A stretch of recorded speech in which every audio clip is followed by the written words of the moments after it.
Welcome to 4020 Live. It is August 21st. It is the week before our birthday show, which is next Tuesday, I think. 16 people are already watching. It is 5 years of this programme next week. Because we have two birthdays, we're like the king. Where, you know, and like the Women's World Cup final, no royalty has bothered to turn up today either. But he's on his way. It is. I tell you what, politicians. Can I ask a question? Yes. I'm sure you said that you would be wearing sackcloth and ashes today if Wakefield lost. I'm wearing a Cotton Traders polo shirt. Does that count? Just thought I'd get it out of the way early on. No, I should have done. Shouldn't I? Politicians tweeting about sport. They're not very good, are they? Because they don't understand. It's their advisors, though, isn't it? They don't understand, do they? They don't live in the real world. They don't understand. Here I am wearing a shirt in a pub. No, you're not. No. Here I am supporting Aston Villa.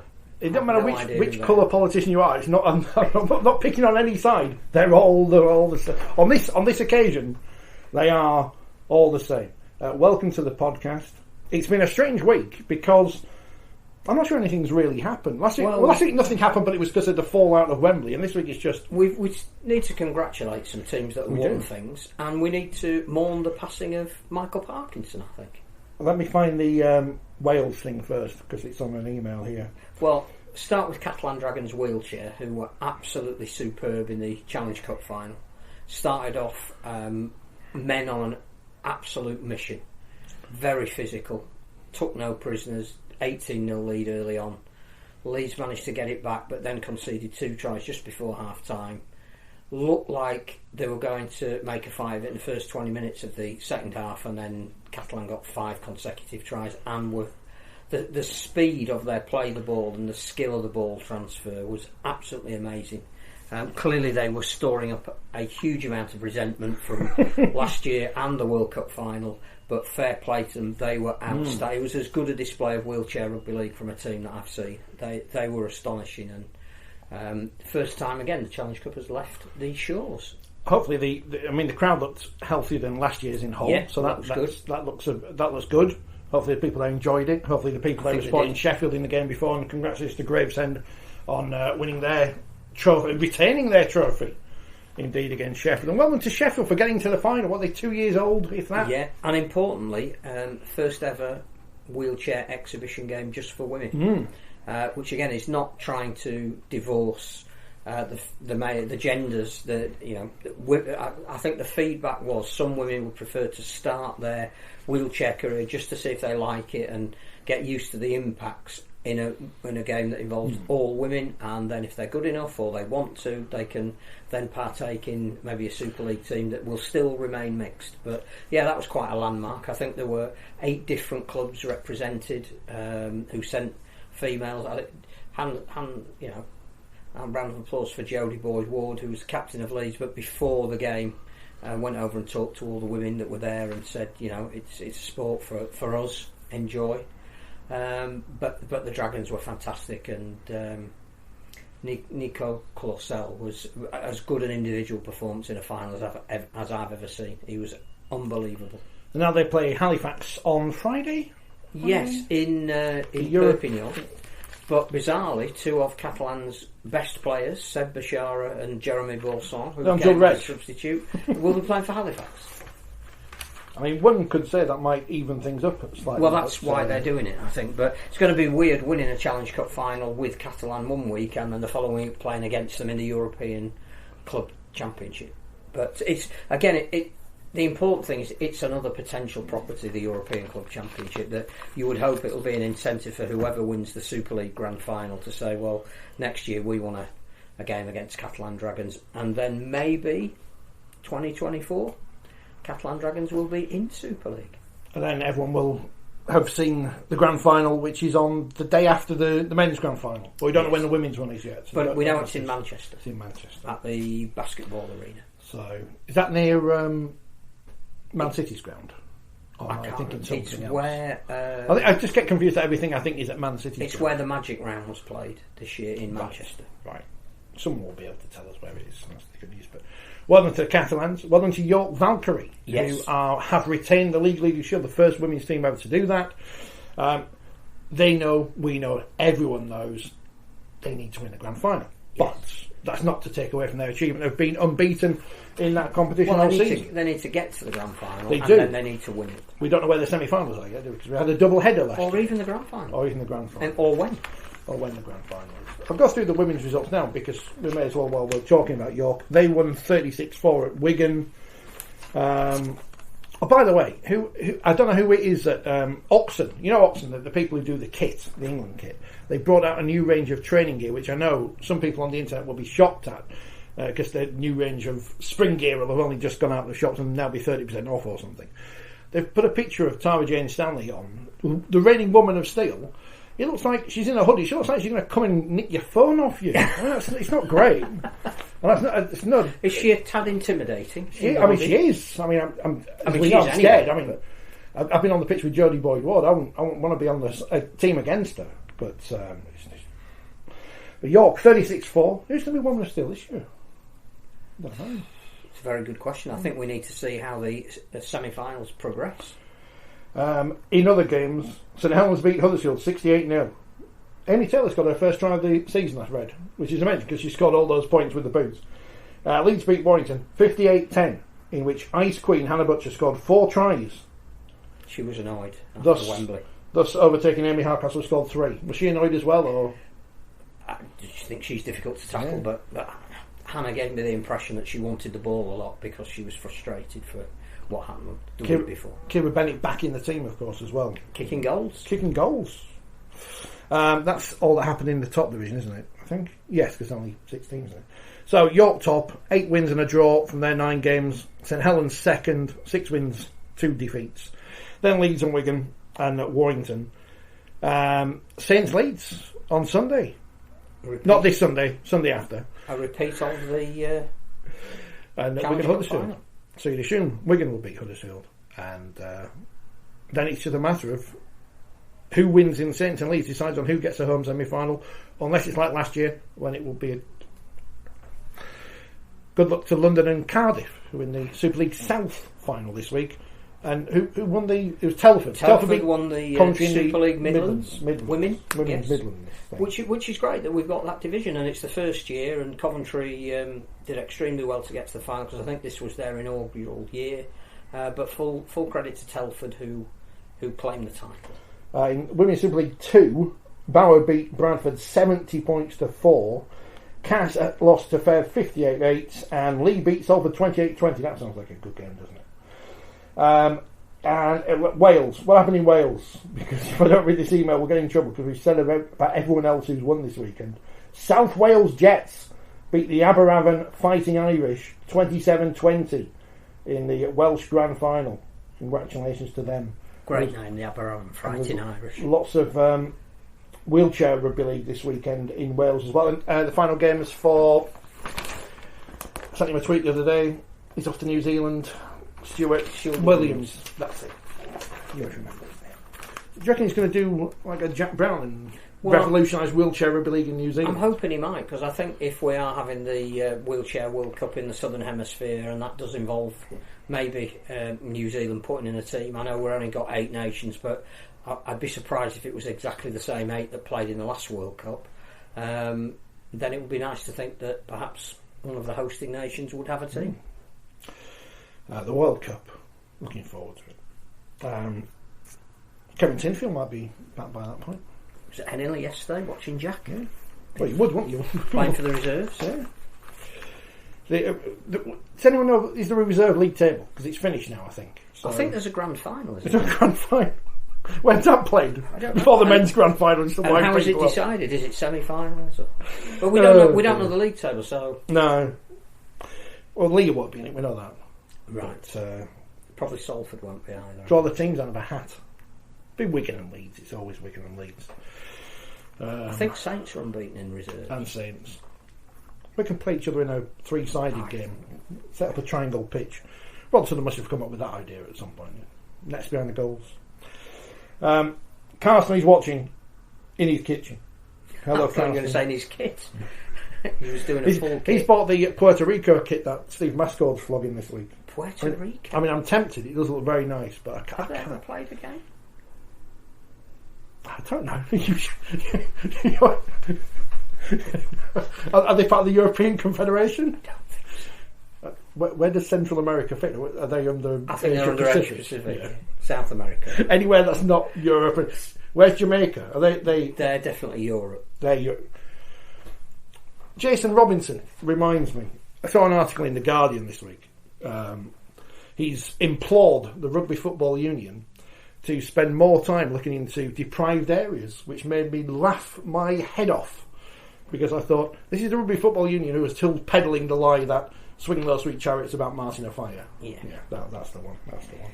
Not that we haven't got problems. I don't know if he knows, Jason, but there is another sport that has an oval ball that does go into deprived areas. Aussie rules. In fact, I'm pretty sure that before the World Cup started, I was at an event with Jason in Chapeltown where he was extolling the fact that that was the area of Leeds he was from, that was an incredibly deprived area, that he would have loved a team in the Chapeltown area because he had to go to Hunslet. But did it save him from the perils of... Yes, I think playing for Hunslet probably did, Hunslet Parkside.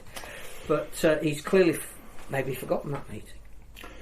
Chris says, Manchester Magic was at the basketball at Wally Range High School. Was that basketball?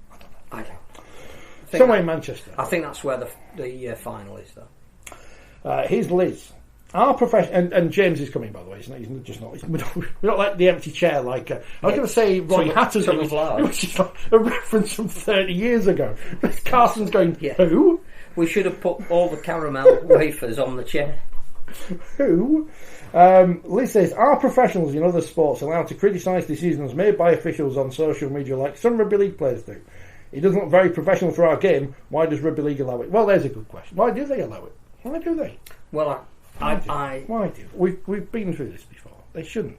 And clubs shouldn't. No, they can be sanctioned for bringing the game into disrepute, as indeed coaches are up before the beak, should those cases ever get heard, in Paul Wellens and Paul Rowley.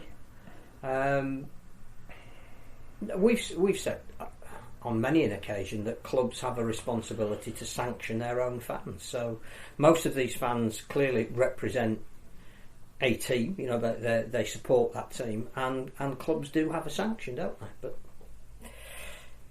the danger of that fine line between what's free speech and what's speech with responsibility. We need some wheelchair Rugby League players for the pitch. Can you get wheelchairs? Anyone know if you can get wheelchairs? Somebody once made us mugs, didn't they? Yes. Have we still got the mugs? Yeah. Still got mugs. Mugs, yes. Yeah, we just stopped drinking coffee during the programme because James doesn't drink coffee. Gary would have had 12 by now. Yeah. What's he said in the paper this week? He swore in the paper, although they cut it out. So if I said that word that he put in the paper, he's probably getting my column. In the new 4020, which is out now.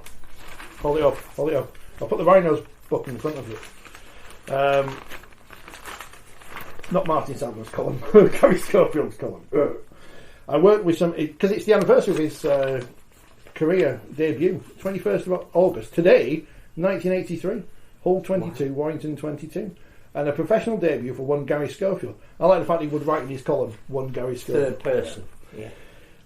Can it really be, 40 years ago to this very day? It seems amazing that I've been involved for so long as a player, coach, pundit, and of course, League Express columnist. Of course. But he also said, I worked with some indifferent players and coaches, and excuse the language, some right bastards, and then they've starred out bastards, so you don't know what it is. It could be anything. So he's put, excuse the language, and then they've censored him. They've censored Gary Schofield in his own column. You can't do that. You can't say that. I mean, come on. Also in Scully's column, tributes to Sir Michael Parkinson. Yes. Who died aged 88. You may know he's from Barnsley. Could have. Sky News don't know Dickie Bird at all, because they sent a push notification out on their phone saying Dickie Bird pays emotional tribute. He cries all the time. Have you never seen Dickie Bird? I mean, in fact, he's made, but he wasn't. They were very close. The RFL has commented on the high regard in which Parky held our sport. They showed a picture of him with John Joyner and the Regal Trophy, and how he liked to attend big matches. Well, don't we all? Especially when it's free. And you get lunch.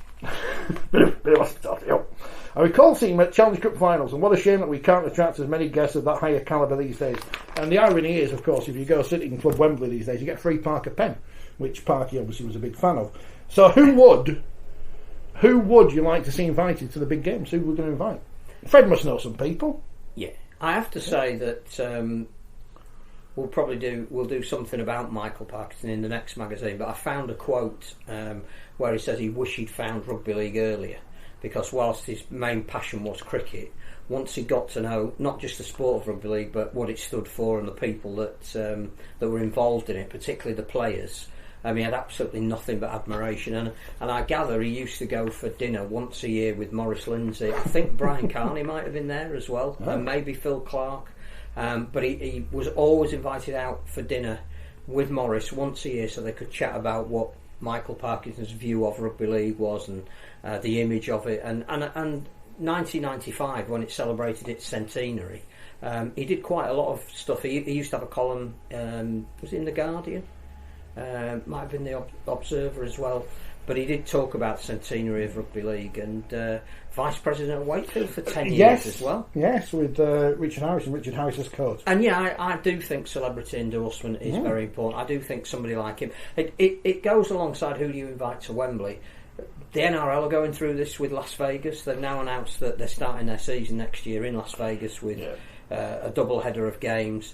And how they're going to build it up, how they're going to get rugby league to the American public that doesn't really know what rugby league is. And they've decided, again, it has to be celebrity endorsement. So clearly Russell Crowe's going front and centre as Souths are one of the teams that are playing. I think Hugh Jackman's Manly are also playing. He'll be involved.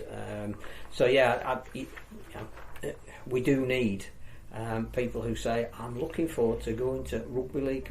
What was the rap artist who wished Hull KR good luck? Oh, Sean Paul. I think he was past it about 10 years ago, but probably. But again, people have heard of him. Yeah, people who you don't associate with the sport who can give it a ringing endorsement. We need IMG to pull a few stops out. Lee Westwood should have been there, and he plays for the Evil Golf though now.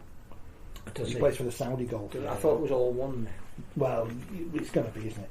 Saudi Arabia are playing a couple of friendlies at Newcastle United, who have no influence from Saudi Arabia whatsoever, as they've told the Premier League. They're playing South Korea. Now, if they were playing North Korea, I'd have been straight up there. Yeah. Because, human rights indifference and stuff. Yeah. £5 a ticket. So when we talk about underselling our internationals, not that I'm sure there's a big Saudi Arabian fan base in Newcastle, but you would have thought they could afford more than a £5 as well. To go see Saudi Arabia versus South Korea, and they're playing it's only a £5 to go and watch Huddersfield and Leeds on. Well, there you go. But I think I'd rather watch Saudi Arabia. I think that offer may have ended about an hour ago, but it's still cheap. With no disrespect to Huddersfield and Leeds, I'd rather go watch Saudi Arabia versus South Korea. What you mean with every disrespect? I know. I can't believe, obviously censored in League Express, but in 2 columns in this magazine, because Louis McCarthy Scarisbrick has used that word, as pointed out by celebrity columnist Ian Boldsworth, and I've used it as well, but I've used it in the correct. I think context is everything, isn't it? Radio Yorkshire, the broadcasting bastard child of Ken Bates' ousting from Leeds United, which of course was they had Yorkshire Radio, which was legally nothing to do with Radio Yorkshire, because there was a court case about that. I can't believe Louis would have used the word bastard. I know, it's shocking, isn't it? So Ian's going to use it next month now. So, excellent. See how he does that. Carsten, he's trying to control his jersey addiction thanks to Mr. Mascord.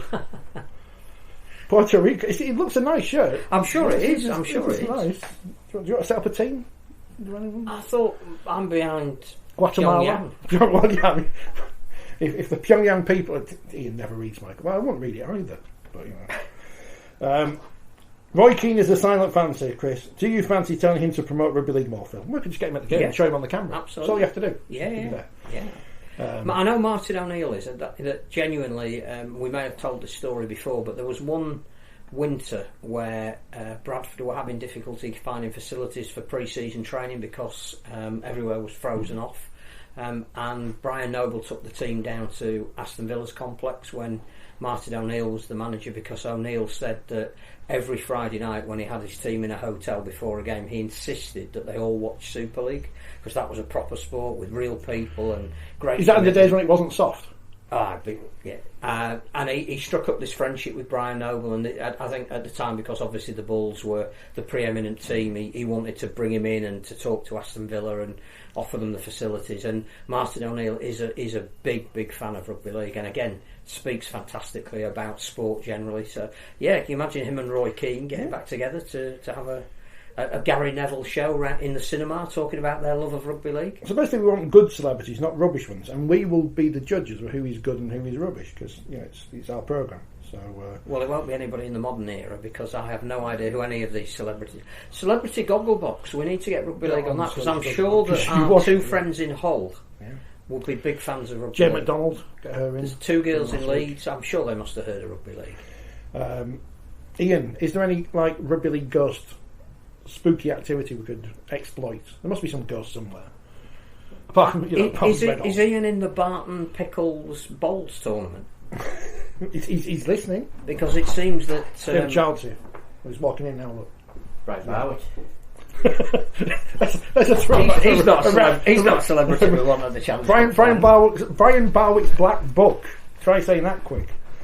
I couldn't. Just like Sir Rodney Walker's. Yeah. Oh. Never saw it. The Sir Rodney Walker. How's the Sir Rodney Walker? Sir Rodney Walker. I've got all these companies that I'm part of. They'll sponsor something. He's doing well in basketball, isn't he? Is he? Well, has it closed down? Andrew says, England football boss, Gareth Southgate. It has to be pointed out that's the men's team. He loves his rugby league. He does. He's lives in Harrogate. Does Serena Wiegman? That's the big question.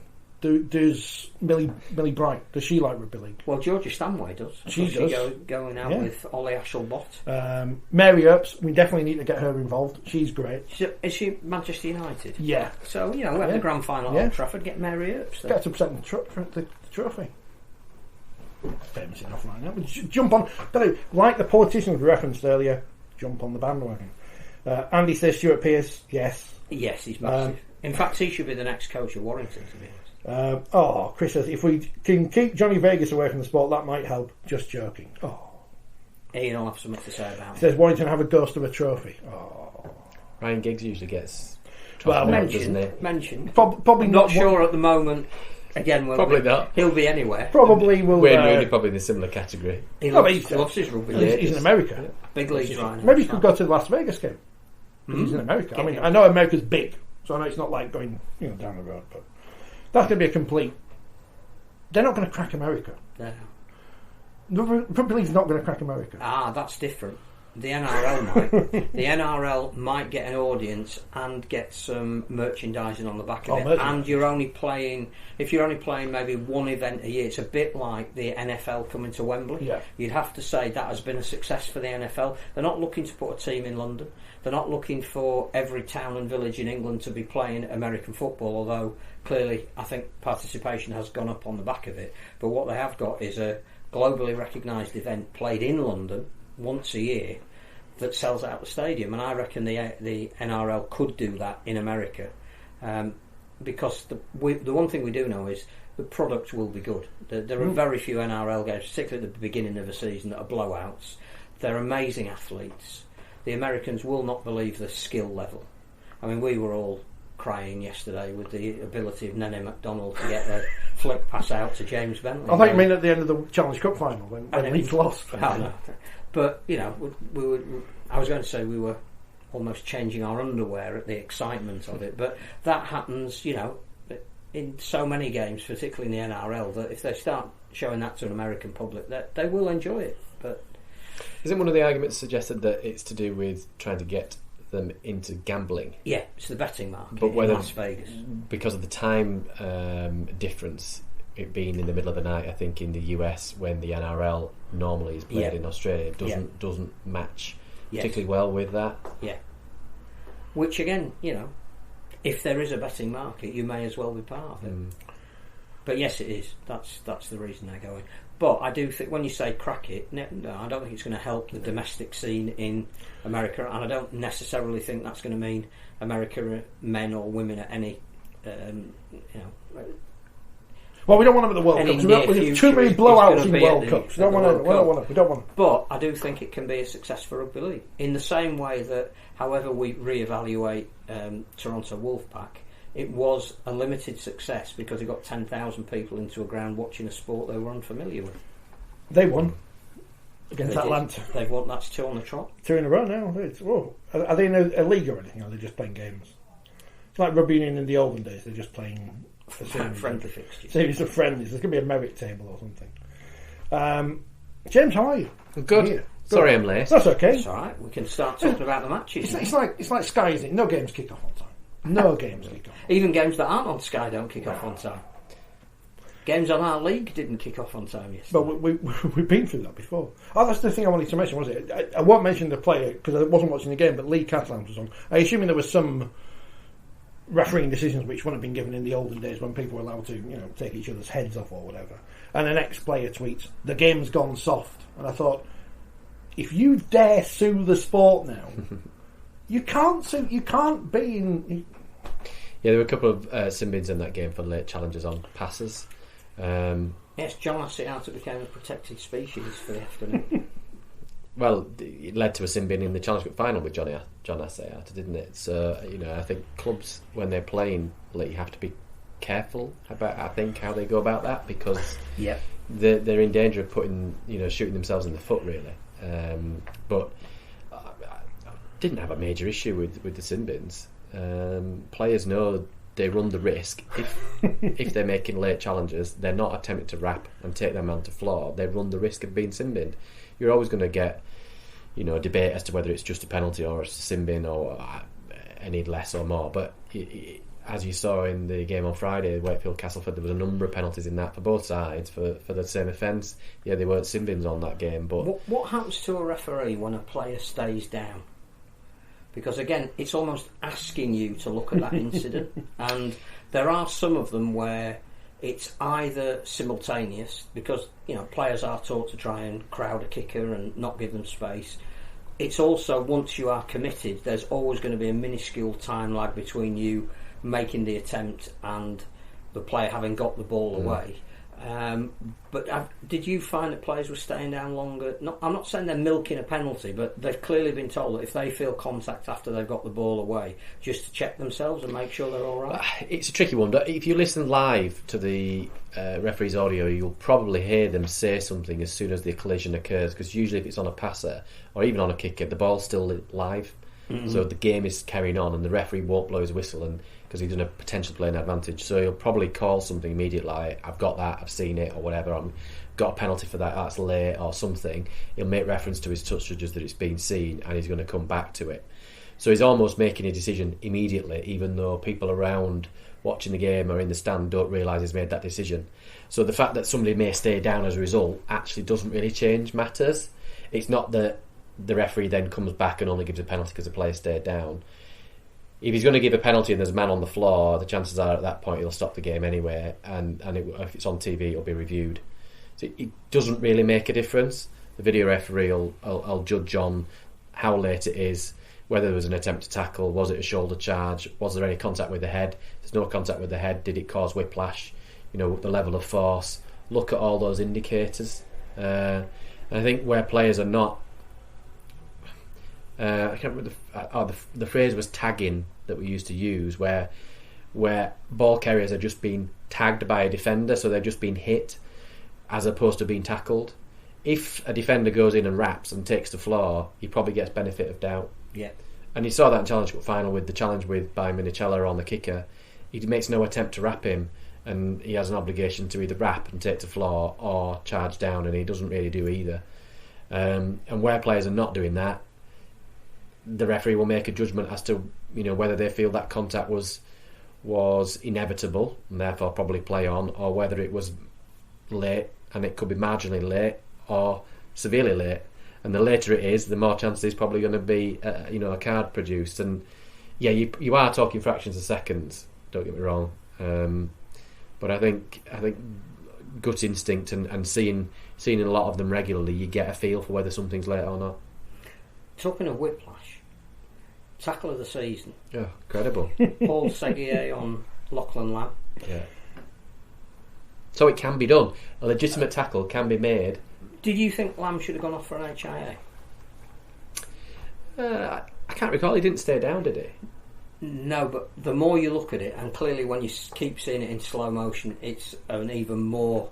You'll see some head rock, was it? I thought, the whiplash effect of that tackle. I didn't see his head necessarily hit the ground, but I just thought he knows he's just been run over by a bus. And if we've got a duty of care, at what point then does a doctor on the sideline say, just pull him off for 15 minutes, let's have a look at him? Yes. And I'm not saying he wasn't as effective after that tackle. You wouldn't expect him to be. It was an astonishing tackle. And clearly he had some fatigue in his legs post-Wembley.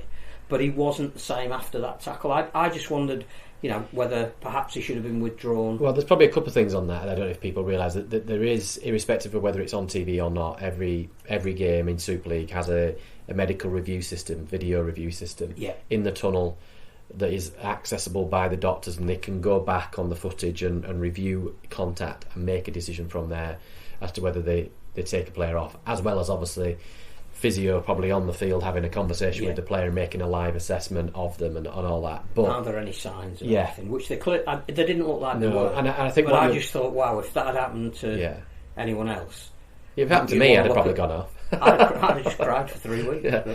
No, I think, and the other factor probably is that it was front on. So where you see collisions that are front on that may cause whiplash, the effect of it is usually not as severe as in the back. Because when you're front on, you're almost brace yourself for contact. Whereas when it's in your back and you're not anticipating the contact, you are really vulnerable, and that's where HIAs have come about, where there's been no contact with the head, but the whiplash has created. It was a magnificently executed tackle. It Tremendous. Really was. But it shows that, when people sort of say, "Oh, we'll bring the shoulder charge back" and stuff, and it shows that you don't have to have the shoulder charge. You can make a strong tackle, and you don't have to make contact with the head. And it also shows the game isn't going soft. No, it doesn't have to be. For mere mortals that watch that, we all winced, I think. If you didn't, then they ought to be awarded for tackle of the year, shouldn't they? That was fantastic. Yeah. What timing.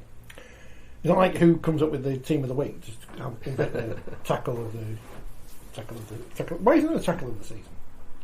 Big hit. There's a big hit award, isn't there? Yeah, but I think that's for the most cumulative number of tackles. It's not for the one individual. It's like the Danny Houghton award. Yeah, the Danny Houghton Tackle of the Year award goes this year to Danny Houghton.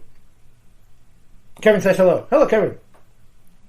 He won't be happy because Warrington lost again. We're going to come on. Very unlucky. Chris has mentioned Jacksonville Jaguars moving to London. If their owners could put some money into Super League, that'd be great because they're rich. I think that is the other thing about going to Las Vegas, and clearly we'll know a bit more when it happens, or there's some more announcements. We now know the date and we know the teams that are going, and so we know some of the celebrities that are going to endorse it.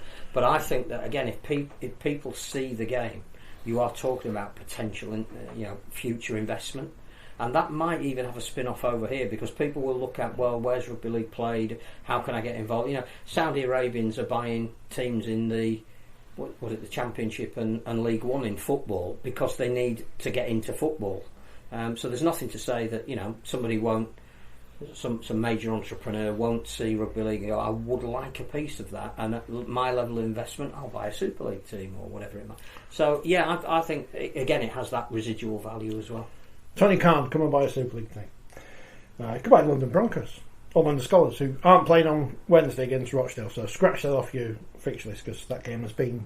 Well, postpone's not the word. It can't be postponed. No, it can't be replayed because it's the end of the season. So when Rochdale have announced that their game against London Scholars on Wednesday has been not forfeited. They can't fulfil it, so one assumes it will be forfeited and they'll get the... Is it 48-0 still in the rules, which... Judging by the League One table, shouldn't make any difference because you would expect Rochdale to win on Sunday at Cornwall and also North Wales to win at home to London on Sunday as well. Back to Warrington. Welcome to the Warrington section of the programme. We're not doing Wakefield. No, we'll do them later. Do you want to do Wakefield now? Get them out of the way. I love the build-up to the game. This is the biggest game that's ever been. So big I couldn't get into the ground. Although at least I didn't get turned away at the gate. But... Wakefield lost 12 points to 28 against the spirited Castlewood Tigers, who should have put Danny Ward in charge obviously months ago, and signed Blake Austin as well because he's the greatest signing in the history of Super League. But what a game! What a week for Joe Westerman. Friday night, player of the match in the game and gets interviewed by Jenna on the telly. Monday's in the Super League team of the week. How they come up with the team of the week, we don't know. If anyone knows, if anyone from Super League's watching, let us know, please. You just do it to get social media hits from clubs and you get as many in as possible. So I reckon that's how they do these teams.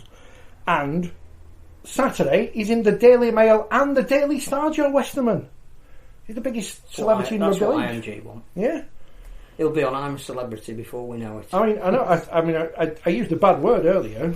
Well, it's not that bad a word. But I don't think I'd read out the headline in the Daily Star And the one in the Daily Mail's really, look how long that headline is. Did they not go to journalism school? I mean, I didn't really do, but Joe Weston, he's in the papers, so well done, Joe. They're getting some much needed publicity for Rugby League. Well done to you.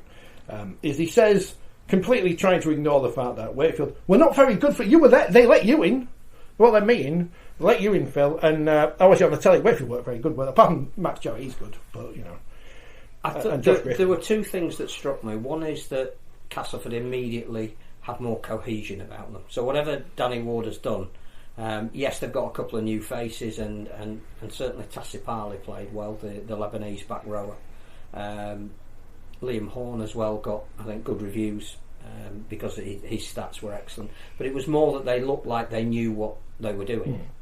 And their goal line defence was a lot better than it has been this year. By comparison, Wakefield's kicking game was really poor. They didn't put any pressure on concertedly, which I found it really strange that Will Dagger wasn't on the bench, because I think he's been playing his best rugby over the last few weeks, and he's got the ability to fill in a number of positions and change a game. I think you're right, Jowett starts because he's an excellent player. And I played Dagger alongside Gale rather than... But I'm not the coach either. So. I just think, the Gale-Leno axis didn't work, but they couldn't really change it, whereas I think having Will Dagger on the bench could have changed that. But the worry, I think, for Wakefield is that they seem to get to a point where they face a big game, and it's the big game that lets them down. So it's not that the 3 or 4 home games before they've got wins that weren't expected. They're now suddenly put in a big game. This current Wakefield team, not the ones that have won in 2006. But this is a mentality that goes back to those days, because Wakefield they'll beat a Leeds or they'll beat a Warrington who they're not expected to win, but then they'll come up against Huddersfield the other week, Castleford this week. And I say the concern is not within the squad. There's a bit of cockiness about them now, and the fans are going, we're going to win this. I thought we were going to win. They maybe have a group of players that when it comes to those games that they need to win, there's something missing. Now, I don't know what that is, other than the fact that it might be something to do with the players that they've got, because clearly they fish in a certain pool. But the worry would now be, where are they going to find a significant win at the end of the season if they haven't got that mentality, which is nothing to do with the coach. He can only work with what he's got. Whereas, if Castleford have got that degree of confidence now, although they've got a harder run in, they could jag another win. Runs on the ball, isn't it? That's it. And then suddenly there's even more pressure on Wakefield. They'll go into a game where somebody will say they've got to win this, and my worry would be, I don't know if they've got the cojones to win the games that really matter. From what I saw on Friday, I mean, I don't know whether I think we talked about last week about are they the favourites, and I think you were sort of suggesting that probably they were, but I suggested they probably were the favourites because they were at home. And does that bring a level of expectation and pressure? And maybe they didn't respond too well to that. I think you made an interesting point though about team selection. But now, having lost that, they're now not. They now all don't the have that. Gone. Yeah, all that. They don't have that pressure. That pressure and expectation shifts to Castleford to some degree. But clearly, they've got 2 points to their advantage. I was trying to find their run-ins, the respective run-ins. Then when I was speaking, and they both look very difficult. To be honest, Castle, I think, have got the more difficult fixtures. Wakefield have got more home games. Which is where they've clearly won all of their points so far. Castleford will be pleased that they play Leeds the last week of the season, because that's almost a given 2 points. But Leeds might be playing for the playoffs, though. Just like the game last year, and end up at Old Trafford again. Yeah, they won't be we can all see it this year, I don't think. But when I was looking at the respective fixtures, I couldn't really see many winnable games though. Here we are. Yeah, so Wakefield have got Salford away next week. And then they're at home against St Helens, Catalan. Well, they're not easy games. I appreciate they're home games, but I mean, you're talking about possibly 1 and 2 in the league. Who are will be chasing hard for league leaders, and then they've got Lee away. Well, that's not an easy fixture, and they finish with Wakefield at home. Wakefield at home against Hull KR. So when you look at those, you're probably looking at Salford away. The away form is terrible. Absolutely. And then they play Hull KR at the end of the season. And given the race for that top 6 could probably go down to the wire, Hull KR could be looking for a win to finish in that 6. So it's a very difficult run. And then when you look at Castleford, they're at home against St Helens this week, which again will be an interesting test of how far that game has bred into them the ability to stick together. Because it's a very different test this week. They're playing against a team that will come at them for the full 80 minutes, which Wakefield didn't do. They didn't exert enough pressure. In fact, Greg Eden's 2 tries just before half time summed up the difference between the two teams, I think. They then play Warrington away, which if you look at Warrington are improving and should have won this week. But another game in between, they may have improved again. Who knows? And then they play Hull at home, Wigan away, and they play Leeds away. So that's a banker. The last game of the season is a banker, isn't it? Points, isn't it? That's guaranteed. You'd have to say, based on the running, that Castleford is potentially slightly easier, but I don't know. I think it's week by week, isn't it? Yeah, I think the problem for Wakefield is purely a psychological one. That they may come to a point where it might be the last round of games where Wakefield need to win and Cass need to lose, and Wakefield will survive. And I know that obviously the last game of the season when London got relegated, Wakefield did enough to beat them. But that was London over-exceeding all year to the point where they'd almost had nothing else left to give. But I would just worry that if Wakefield had to get a result in the last 2 rounds, say, that's where it might prove to be too much on what we saw on Friday. I thought they were really disappointing on Friday. Had they lost by a point, put up a great show, or had they had a controversial try ruled out, or... It's just amazing how many times... But the defence wasn't... Well, they did have a try ruled out, didn't they, for offside? Yeah. Which is one of those that irks me, because... It doesn't irk journalists, though, because they could fill a million stories with TV pundit slams rule. Thinks we've got to change the rule. It's just... We've had that. We've had the application or the interpretation of that law. It's an interpretation. It's not the law. We've had that interpretation for as long as I can really remember, and so the onus has to go back on the players. They know what they're doing, and so just don't stray within the 10. Or if you realise you're within 10, back off and start moving away, and that's the way you can get around it. But they certainly know if they're in front of the kicker. Yeah, and Gale did it as well. He got penalised for offside. I think later in the game, when I think Castleford knocked on, they would have had a great opportunity to attack again. So that's discipline for me. It's not. Yeah, okay, we could change the law and we could make it about interpretation, which is what they do in the NRL. One of the arguments about the Super League is that you only have 2 games on TV. So that decision went up as a try, didn't it? Yeah. Yeah. So on a non-TV game, that would have been given incorrectly, by the way. But that's what makes it even more difficult, because someone's having to judge at the moment whether somebody's within 10 in live play. To then judge, are they within 10 and are they affecting play, is a decision that's open to interpretation. And the more decisions that you have open to interpretation, the more potential inconsistencies you will get. If it is black and white, you can say whether you like it or you don't, but it makes it an easy decision in a way for a match official. Yeah, interesting that the R-League game that was charged for yesterday afternoon had a video referee, and I believe the Hull and Salford games that have been on R-League have also had a video referee. That is the road we're going down. Yeah. So every game was the video referee used? Yeah. Yes. Yeah. Okay. Yeah. When do they choose what games are going to be on our league? Because I know they announced them late, but how fine about they know in terms of... Well, I think this is a trial this year, so where it's not necessarily a cash generator, although clearly you would hope that maybe it did covers the costs at least of the broadcast.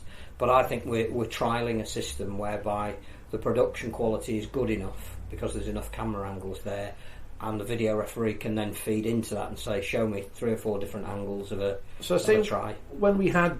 And every game will have that next year. The famous helicopter, the Blake Solly helicopter. Wigan were playing somebody else, weren't they? And Wigan were at home, but they wouldn't have had the video referee at their game, but Huddersfield Leeds didn't it? And when there was the 4-way relegation thing you referred to earlier, there was only video referee. Was Wakefield London on the telly? London was on the telly. Yeah. I mean, I was there. I can't remember if it was on telly or not. So when it comes down to the final round of the season, and it's still down to Wakefield versus Hull KR at Bellevue, or whatever it's called these days, Bigwell Sports Stadium, and Castleford at Leeds.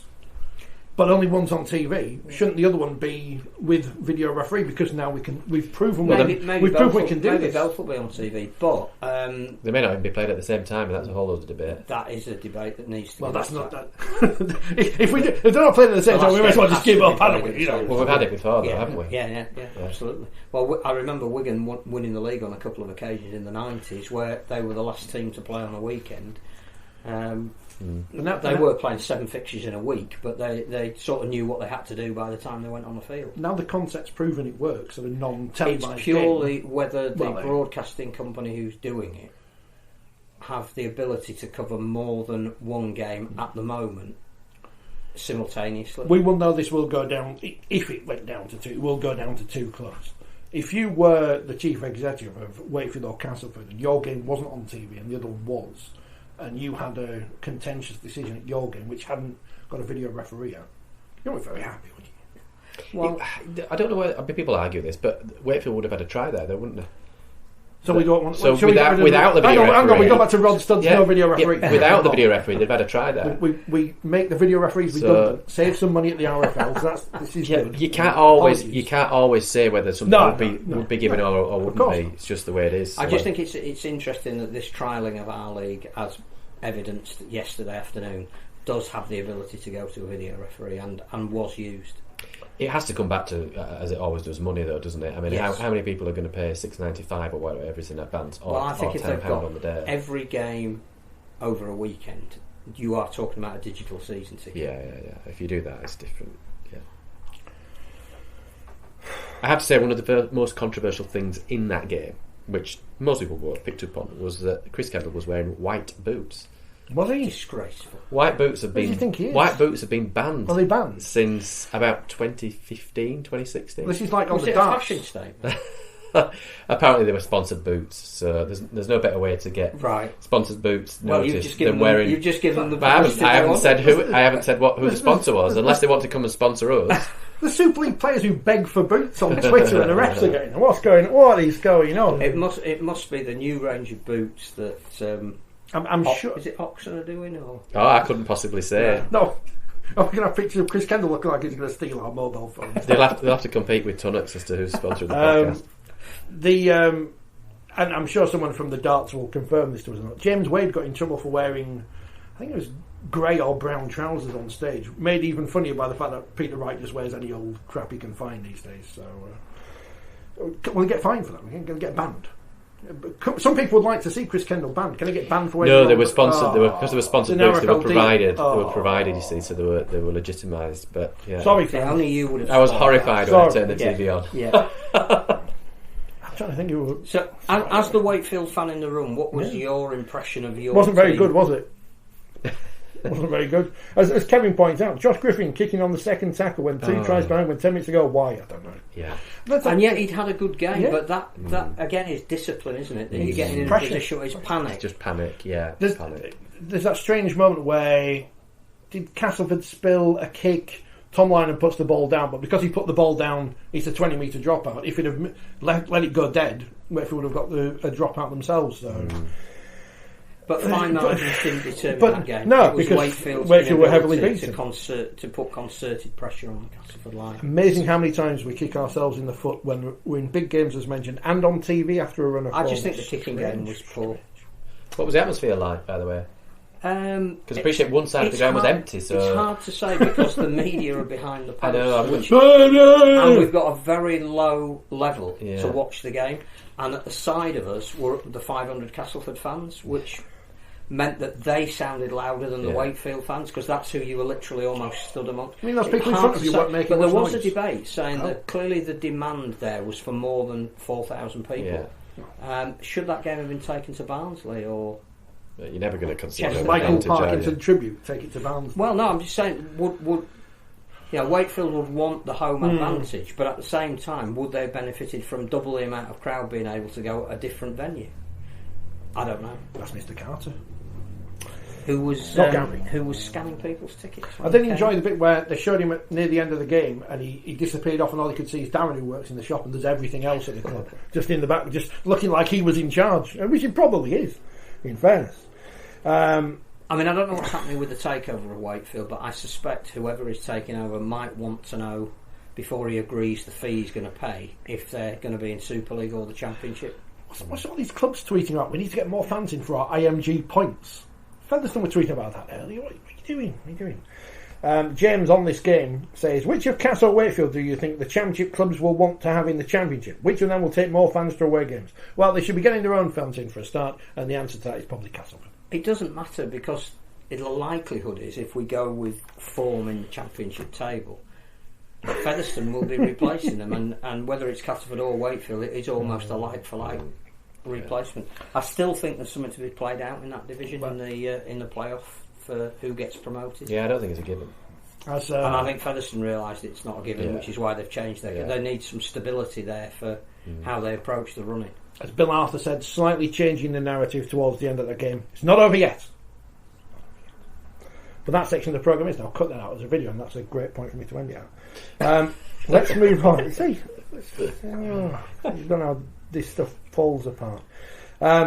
Here's a question about Warrington from Chris, and this will lead into Leeds Rhinos 24, Warrington 22, which you may have watched in our league, or you may have watched in person, because 15,166 people put them through this. Which is a great crowd when you consider neither team has got form on the board. It did look good crowd, and and one of the arguments about this our league is that going to deter people from going? Well, no. I think in the future, are they announcing games so it doesn't stop people going? Or are they just announcing late because they don't know what they're doing? That would be my question. I know that sounds like it's an either or, but I think it's somewhere in the middle. And I think there might be some judicious timing about when they announce it, just to make sure that there are people still going to go. But there was a very healthy collection of Warrington fans behind the post. I mean, they took plenty to Wakefield the other week, and that's when they're in. And I think they wanted to go to see if the Sam Burgess effect had made any difference.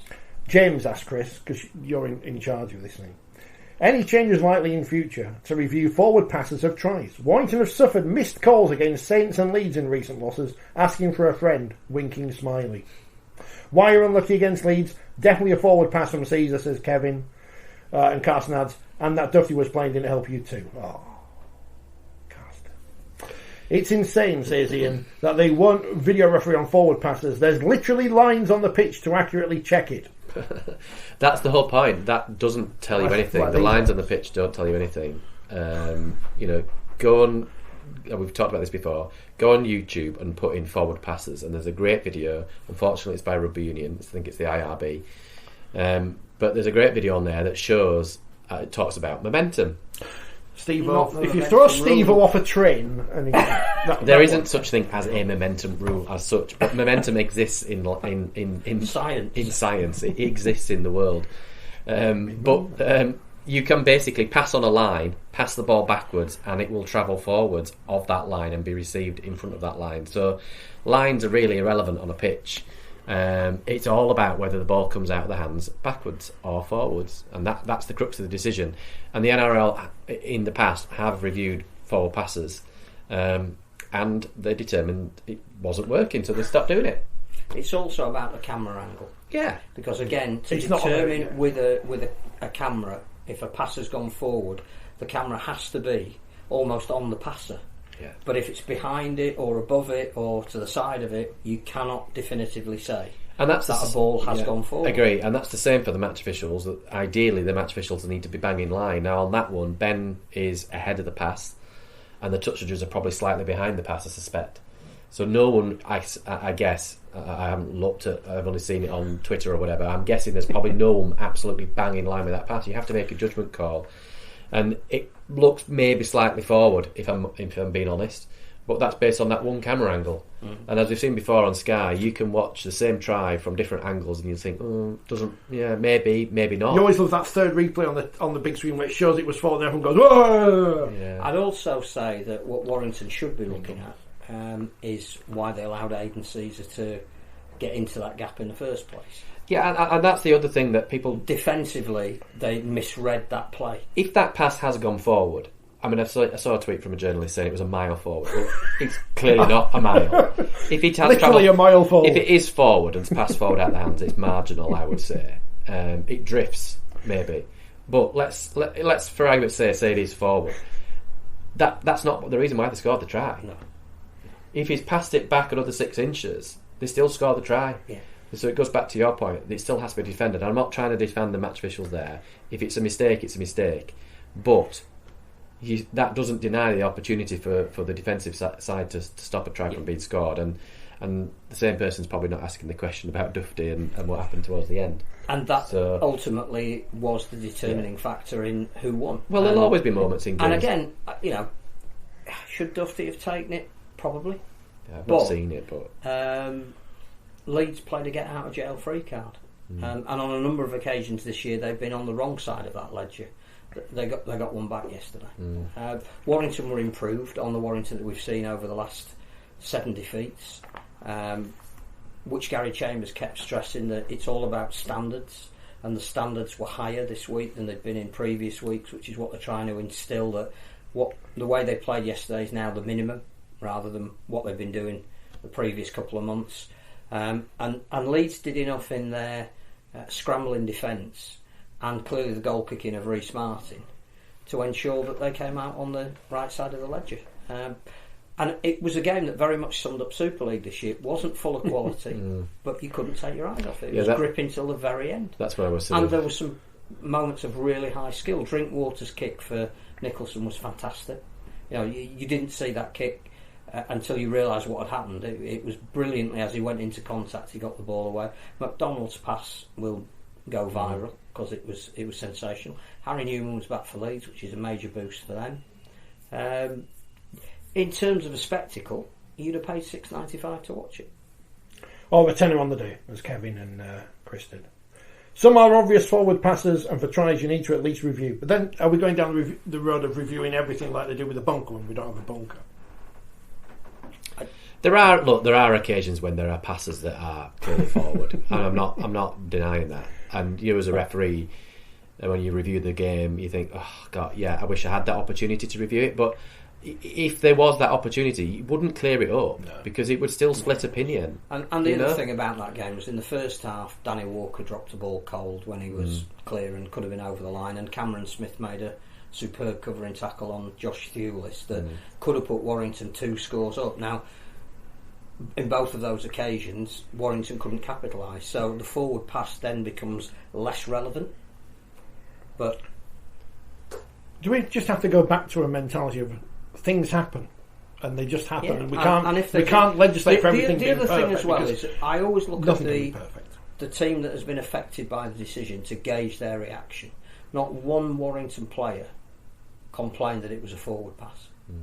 Which I always take as, like, if they genuinely thought that was so far forward it needed to, a protestation to the referee which wouldn't have changed anything, they would have at least, their captain would have gone up and asked the question, but nobody queried it. Yeah. Have we done an hour? We've only talked about one of the big games.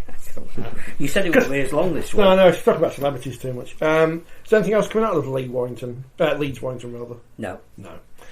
Other than Leeds are back in the playoff picture, which now looks really congested. Which is brilliant, isn't it? Because they'll end up winning the grand final.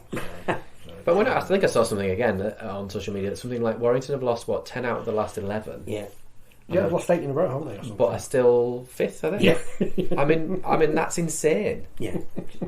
Isn't it? Which again, 4 points clear, I think, weren't they at the time? Told you about the competition. Yeah, absolutely. But one of the arguments is, well, how can you possibly have a team that's lost 10 out of the last 11 still potentially qualifying in the top 6 and potentially winning the grand final? Well, potentially is the interesting word because they are in danger of dropping out this week. Yeah, if they don't win. Yeah, but I mean, if you go down to Leeds, is it? I don't know who's towards the bottom that's still Leeds within chance. Hull. Yeah, Leeds and Hull. And possibly Huddersfield if they beat Leeds this week.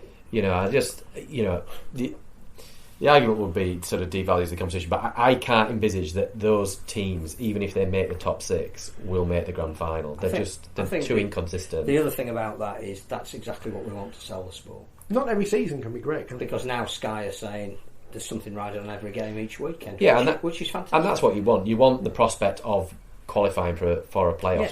Yeah. No one knows them. On what I saw last week, neither Warrington or Leeds are good enough to win the grand final. No. I know you can't compare things to football because it's daft to do so, but there have been many Premier League seasons that have been rubbish. But just because people watch it, then it's But it's the best league in the world, apart from Germany now, where Harry Kane's gone to, which is the best league according to Sky, because they've got the rights to it as well, which is good news. Carsten, just spot anyone in Germany. Maybe in Switzerland, I don't know if that'll be a thing as well. 8 in a row, 10 out of the last 11, because teams under us keep losing, says Kevin. That's where they're still where they are. Yeah, no one's consistent apart from the Catalan Dragons, who won at Lee Leopards, who celebrated their Challenge Cup final extravaganza. 30 points to 14, and Catalan's won. Lee, as you mentioned earlier, probably tired after last week's. Catalan were brutally efficient. The second half they were. They were fantastic. Indisciplined a little bit in the first half, but to win with the ease that they did, having played for 20 minutes with a man less, there's something about the structure that they're playing with at the moment that they are just so in tune with each other. They're very hard to break down, and they are ruthless when they get a chance. Yeah, I think you always. I watched the game, and I was I know Lee were ahead, and then they went further ahead, and it never felt like the game was going to be sewn up at that point. It was too early in the game, and I always kind of felt that Catalan will probably wear them down in the end, because there's not many teams that can win off the back of a Challenge Cup final, particularly against a team that's top of the table. But again, we said it before about Catalan, they look the real deal for me. They've got all the component parts, and they've got Artemore coming back.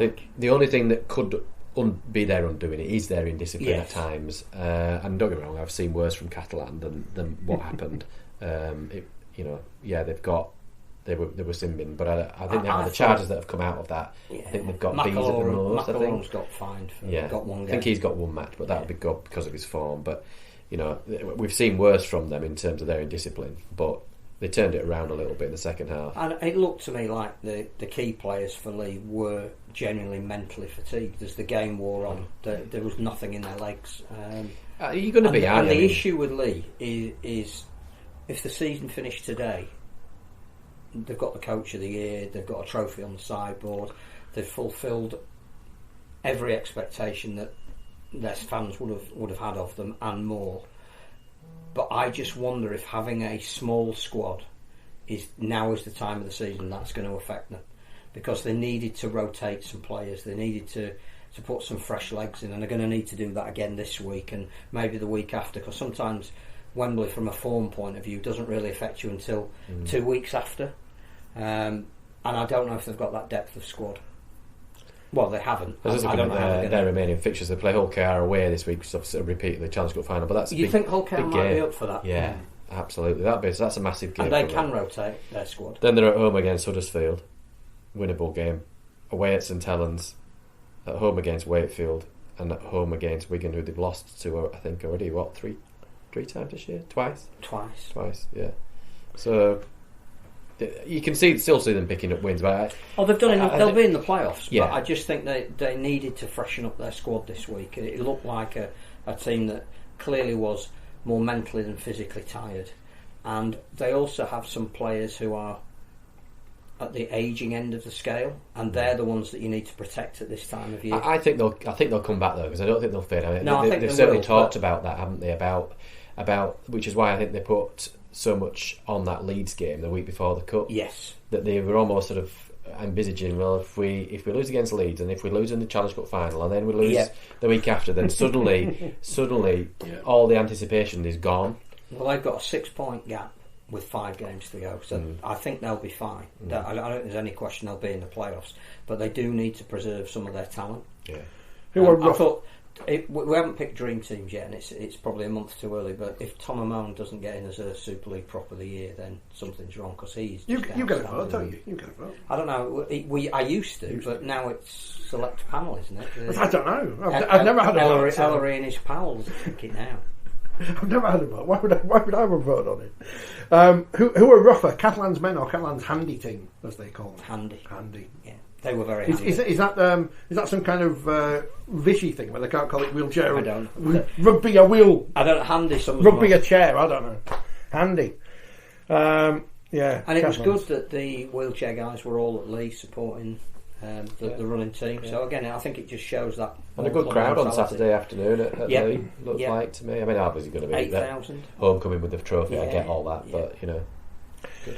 Huddersfield 8, Salford 32. I mean, this is a game which is of only interest to the two teams involved. No one's interested in this game. It's really interesting to Salford because clearly they put a run of poor performances behind them. And that is a comprehensive win. It certainly is. Nilled them in the second half. You would be slightly worried if you were Huddersfield because, again, they've gone through that little bit of a revival and that's, you know... Well, I think out of all the clubs, they're probably the only club that probably don't have much to play for now, do they? Well, if they beat Leeds on Sunday, they're back in that playoff mix. Okay. And that was the analysis of Huddersfield versus Salford. and to be fair, it's going to be the same for St Helens versus Hull KR. 6-0 at half time. They win 28-6. We've made the excuses, not made excuses for Hull KR, but it's just very hard to come out of a cup final, particularly if you've lost. And the first half would give them enormous hope. And again, that's what we said about Leeds with Hull KR. They lost that heavily game against Wigan. They now lost the Challenge Cup final. Lost St Helens. I appreciate them playing Wigan and St Helens, two difficult sides to beat. But it makes Lee an interesting game. It does. It makes a big game this week for them, both sides. Kevin surprised by the score between Huddersfield and Salford, and that is the talking point out of that game is the not the victory for Salford, but the manner of the victory for Salford. But I think going back to Paul Rowley's comments the week before, or the last game they played, I think probably what irked him was that I think he thought that their performance was much improved. Yeah. So I suspect that he was agreed that he felt that it was a game they probably should have won, and then it probably turned into that. I'm going to assume you must have refereed a game involving Golden Point. Are you a fan? I'm kind of indifferent on it, if I'm being brutally honest. That's the best way to be. Well, I get it. I understand why they do it. It doesn't really bother me either way. You just get on with it as a referee. It's fraught. Drop goals are fraught with decisions. You know, is somebody not square at marker? Is somebody blocked on the way? There's lots of things to consider. Yeah, you give a penalty. Golden point extra. You're only going to give a penalty if you're absolutely nailed on. And look, it's difficult because you don't want to impact on the result, and you know the chances are you may do the longer the game goes on and is so close, and then you end up at golden point. I've seen some of the comments as they're coming through suggesting that we shouldn't have them, but they're here to stay whether you like them or not. They're here to stay. They create drama, as we've seen multiple times this season. Appreciate that when it's probably not on TV, you haven't got that TV audience that are buying in, but we've seen it in the Challenge Cup semi-final, didn't we? That was tremendous. And the final itself. Yeah, you know. And Harry Smith, who'd missed the 3 conversions, then becomes the hero because he lands a 45-metre drop goal in Golden Point. I get the argument that it's a cup match and you have to have a result as opposed to the league game, but sport is about winning and losing. Yeah. And drama. And I get if you're a Hull FC fan, you're going to be gutted, aren't you? This week, but they might win by Golden Point next week and then they'll love it again. Yeah. The charts are in. I'm just seeing we had 2 episodes chart in the actual episode chart last week on rugby, and we may have actually had. Oh no, Gus Gull was above us, and out of our league. But we might have had the 3rd biggest episode of a rugby league podcast on the rugby charts. It's all full of other stuff. The World Cup coming up apparently. I don't know. It's good to see that the England rugby union team, having had a whole week of everyone banging on about Owen Farrell's tackle technique, the other fella goes out and does exactly the same thing this week, which is amazing. Must have stolen it from Rugby League because they do everything. Although, interesting point coming out of that, which I hadn't quite realised the Rugby Union had introduced, is the idea that they sin-binned Farrell, didn't they? Yes. And then they had 8 minutes. Yeah, they've got time. Yeah, the referee has 8 minutes to review it. From a yellow to a red. And they didn't, and now World Rugby are challenging it. Interesting. So the governing body are challenging it. Yeah. Well, they're challenging the status of Rugby League in Norway as well while we're after all that. It's quite... Does anyone care about either? No offence to any of our Norwegian listeners, we're not in the charts there. Does anyone care about rugby of either flavour in Norway? I think Steve Mascott is not selling Norwegian shirts, which to me is an indication that it might not be the biggest thing going in Norway. The same thing will happen in Norway as happened in Turkey, where the rugby unions say we're not going to recognise rugby league, even though we have. They divest themselves of it, which gives Rugby League the chance to get recognition in its own right. Because I think, for some strange reason, Rugby Union in Norway also covers American football and Aussie rules. They play Aussie rules in Norway. Well, Carson's asked if we've got any thoughts on what Brazil have said on X. Now I've got to go see what Brazil have said on X. Talk about Wigan and Hull. Is there anything to talk about Wigan and Hull? I'm going to spell Brazil right first. Well, it most clearly was a good performance by Hull, wasn't it? Yeah. I wouldn't have anticipated probably that. No. But, I've not seen any of it, so it's difficult to comment on the and I think, again, Wigan have scored a try 3 minutes from time to get them in the opportunity of going to Golden Point. So Hull have clearly defended incredibly well for the majority of the game. Here's Brazil last week. This is a press release they put out. I think I've seen this. I'm not going to read it all. They didn't tag us. Oh, they did tag us in it. I didn't see this. Why didn't I see this? Oh, that's odd. Anyway, this only got Troy Grant. But he's quit anyway, hasn't he? He's leaving. Do we know who's taking over? Is it Ralph? Usually it goes from one to the other. But again... that was it. White boots, Gianni Infantino giving over the Women's World Cup in white trainers. Oh, no, he looked like a Burke. Well, he is a bit good anyway. Anyway, sorry. But isn't that like interviewing a turkey before Christmas? Yeah. Because clearly Brazil are not going to be featuring as part of it, are they? Clearly they do need to know what the South American Championship is going to be and how that's going to affect their women's team. Still have the ability to be involved in a World Cup. The men's team have to become full members.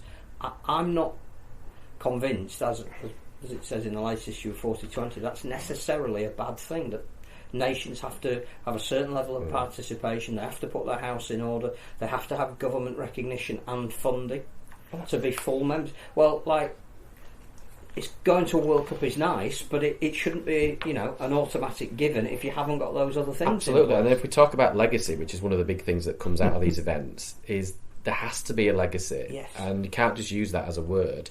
And how can there be a legacy if you don't even have government recognition of your sport in your country? Yeah. You don't have playing fields or whatever. I mean, great that Jamaica were part of the World Cup, but what's the legacy there? What's the effect? I think again you'd have to have a look at participation numbers, and if you've got one extra men's team and 2 or 3 more women's team, that's great, but it's not quite yet enough to make. But by the same token, full membership has to be applied to those who currently are full members to see if they're measuring up. And people have pointed the finger at, for example, Scotland and saying, why are they any different to Greece, bearing in mind the number of people that are playing.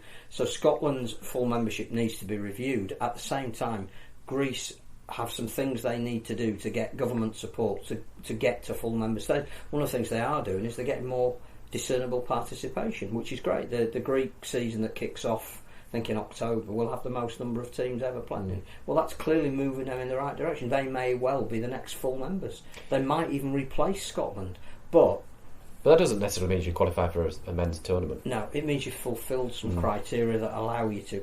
But the other thing that Troy Grant announced, which we don't know any of the detail of, is there's going to be this World Series. So nations that don't qualify for the World Cup will play in the World Series, which again is great, but how are you going to qualify for that? Who's going to pay for it? Where is it going to be broadcast? Who's going to officiate the game? Is it different to an Emerging Nations World Cup, or is it the same? I was just going to say that, because I remember, I think it was 1995 World Cup, wasn't it, when there was an Emerging Nations World Cup that ran alongside the Men's World Cup, and I remember going to some of those games. Did Ireland, play America? Morocco? I remember going to a game in Northampton. I went to Dewsbury hosted the game. I remember going to a game there.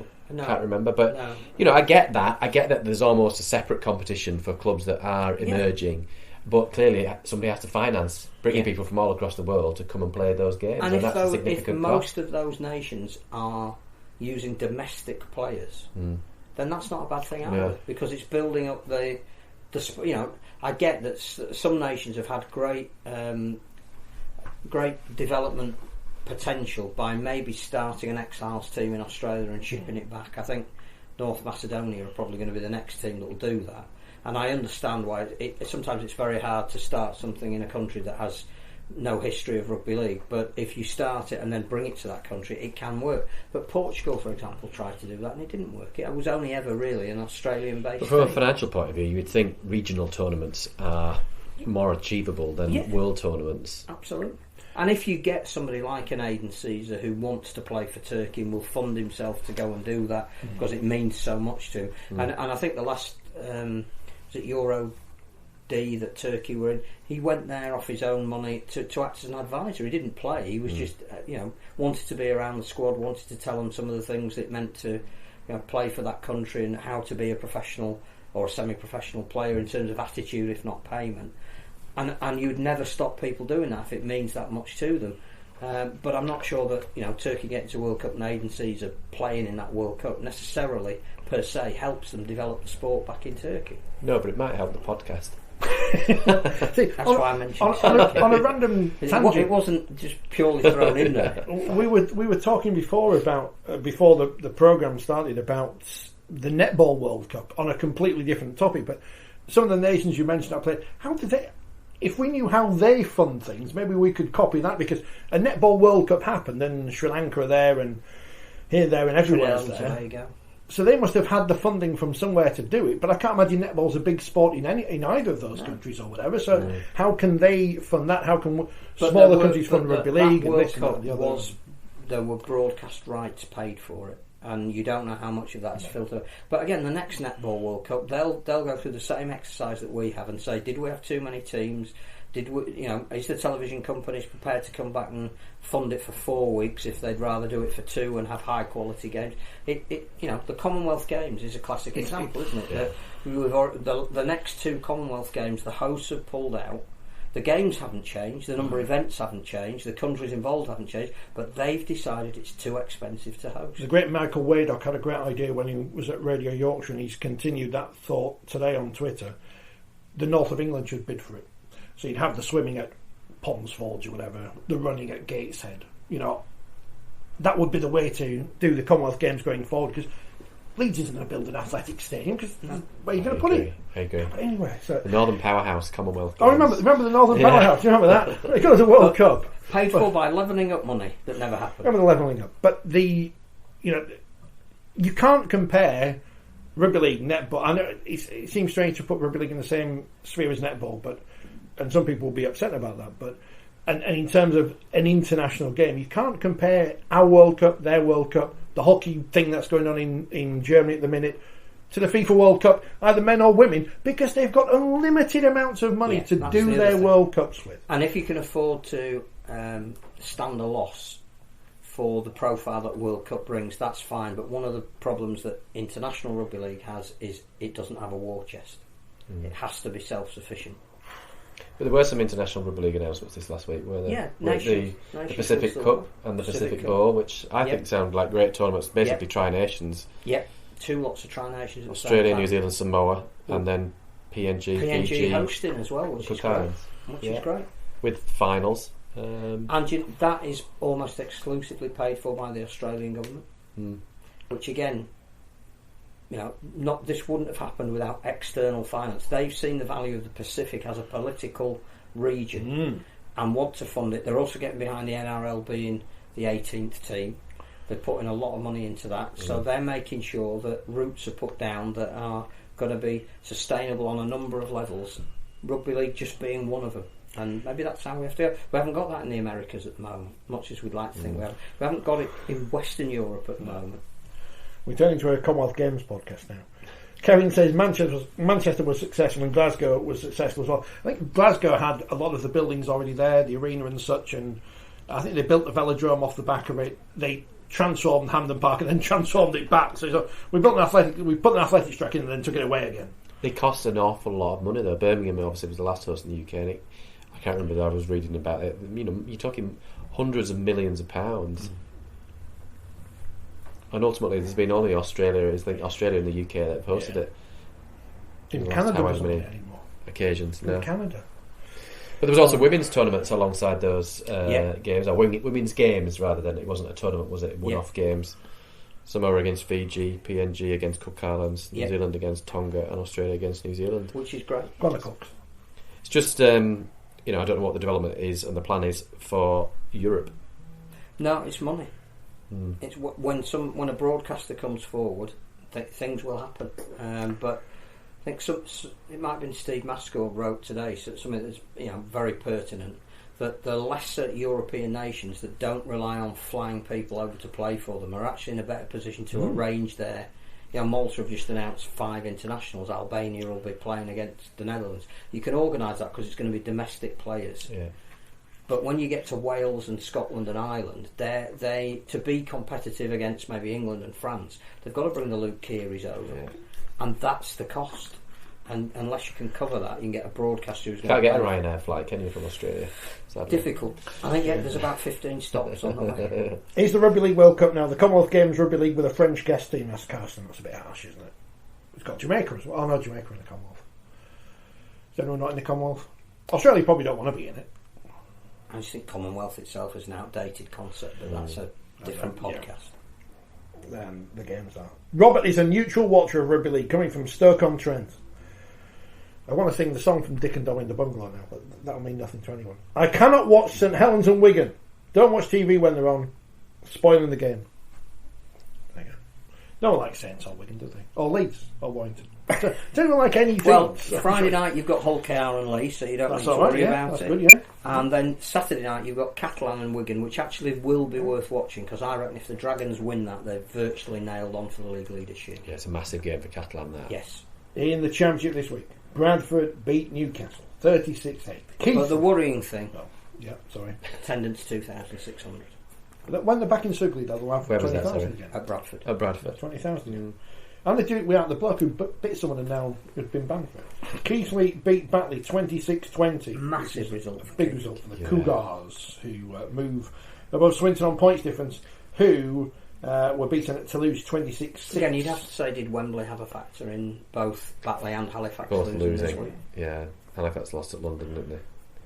Yeah, 26. Pleased to have into London twice in 2 weeks. Sheffield 10, Featherstone 38, and Widnes 30. York 40. A very high scoring, exciting game at whatever Widnes Stadium is called these days. That's York out of it, obviously, in turn. I think they have been for a couple of weeks. Swinton deserved a lot of credit, because I think there's teams that have gone to Toulouse and lost by 50, and what was it? 6-4 at half time. 2 late tries. Yeah, Swinton were winning at half time, and Toulouse got, was it 2 tries in the last 4 minutes? Yeah.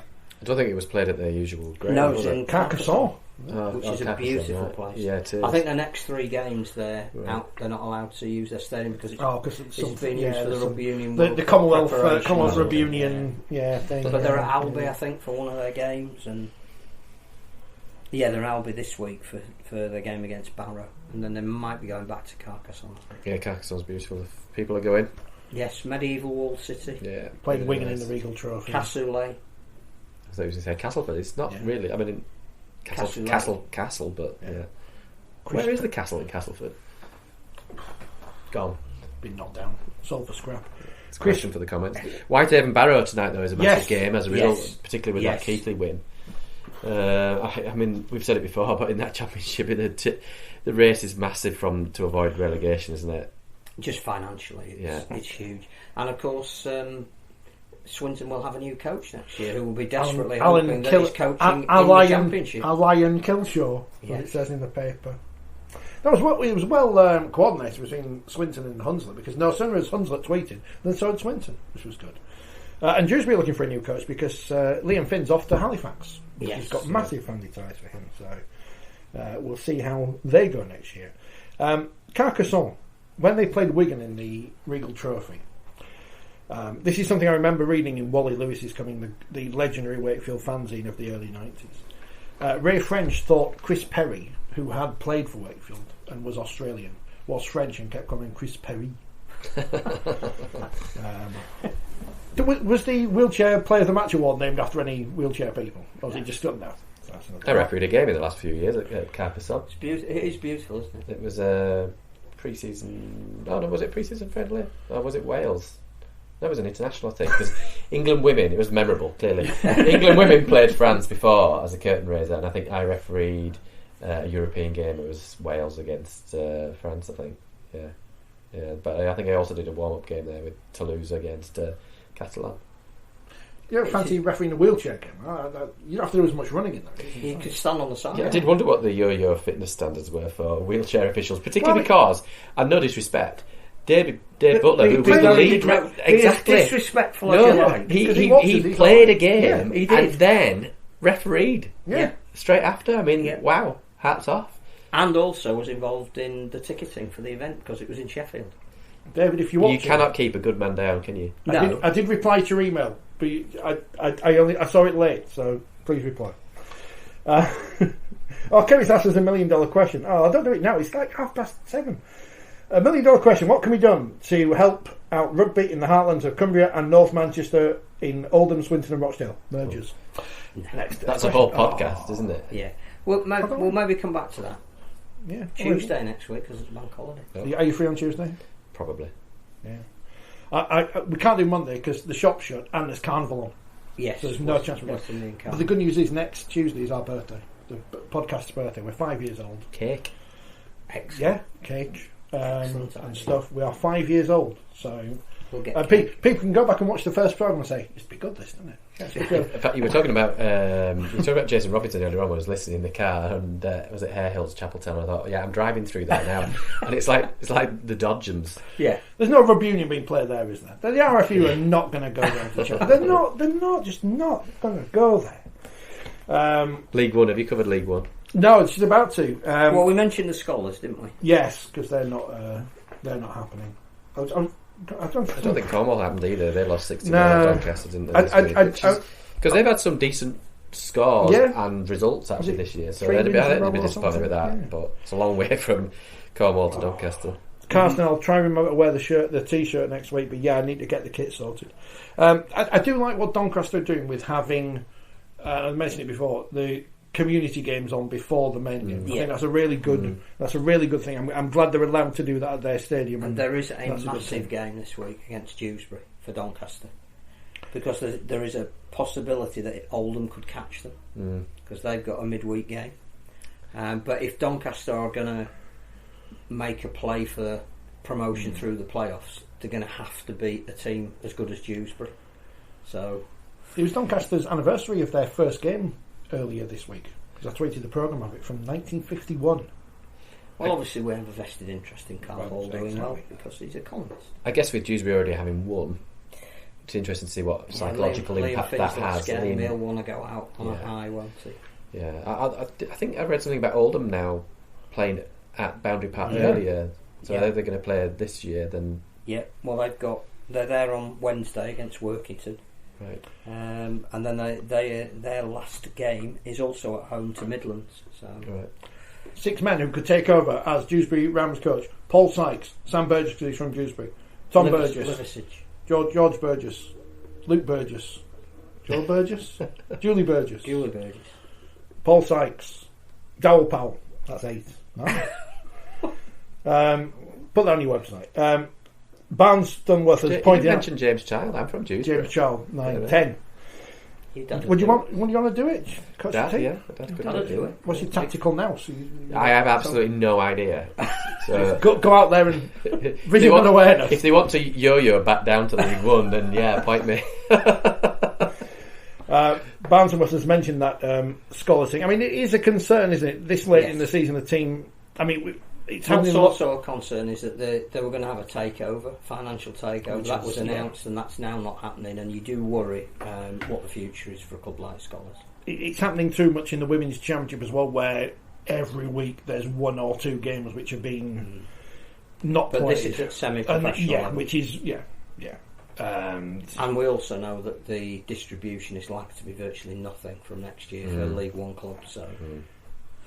We don't know if they picked up injuries yesterday in the game against Huns, like the players can't get time off work or whatever, but they would have known about this game coming up. They wouldn't have known they were playing in 3 days' time or whatever, so that is a big shame. Oldham 24, 20 winners at Rochdale. Is it a big local derby? I guess it is these days. Rochdale look like they're going to be the lowest ranked of the traditional sides this year, if we take out unfairly Midlands, Cornwall and London, but we are unfair, so a lot of rebuilding. But I think they've got a lot of kids at Rochdale, and they're building. This was always going to be another transitional year for them. I know Andy Maisie's got plans for the club. It's just whether he can do it without any central funding. Manchester Hornets. I'm not sure that's the answer. I think the answer is they retain their identity, and you look at, is there another aspirant club that could be put in the area where their best players could play for? Which do is they the more element mergers we never had in '96 was all or nothing.